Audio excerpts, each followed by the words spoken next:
Okay, my name is Susan Armstrong, and I'm a technical writer from Montreal. And I'd like to tell you about how I somehow, almost inadvertently, wrote a best practices guide. I was once hired to assist in writing the code comments of an API. A part of my mandate was to use Doxygen to parse those comments and load them into an MS Online help. The code was complex, and therefore the configuration of Doxygen became quite complex. So I searched Doxygen documentation for clues on how to configure it, and turned to Google and Stack Overflow for answers to advanced usage problems. I recorded all this in a set of notes and put them in a company Confluence space set up by previous technical writers. I wrote templates for code comments for about 6 different languages. After a year of keeping up with API changes, I was asked to work on another project, an interactive analytics and visualization application, and then another product, a graphics plugin. All of this was done in Confluence, so I again recorded my notes on using Confluence and added it to what I had come to call my Confluence space.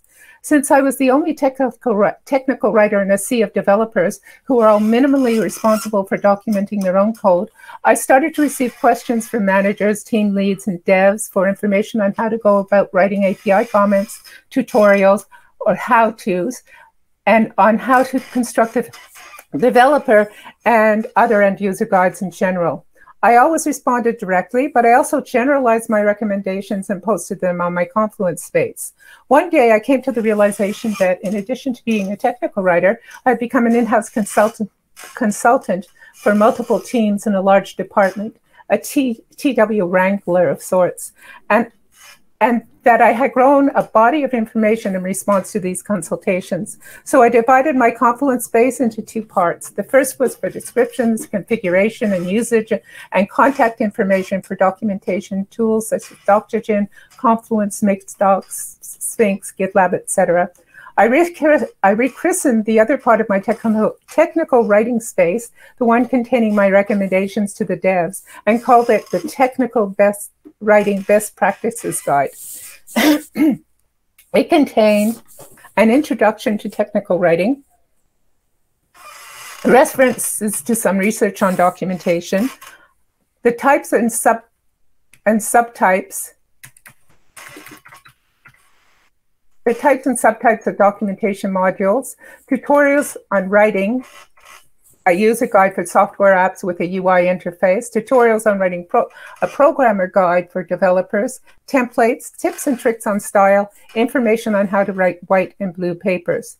In short, this section contained the results of years of working, reading, and thinking about documentation. Early on in this process, my then manager complained, well, maybe he didn't complain, he let me know with a wise little smile that he could track my contributions to my space. Well, I told him, my posts are responses to requests for information from the devs. I write them, I said, and I also post them to my Confluence space instead of leaving them to rot in my sent box. When I get other requests, the answers are usually there. So my answers contain references to my Confluence page. When I get requests to comment on a group's documentation, I send back comments with references to my best practices. After all, I told him, I'm lazy and I don't want to write things twice.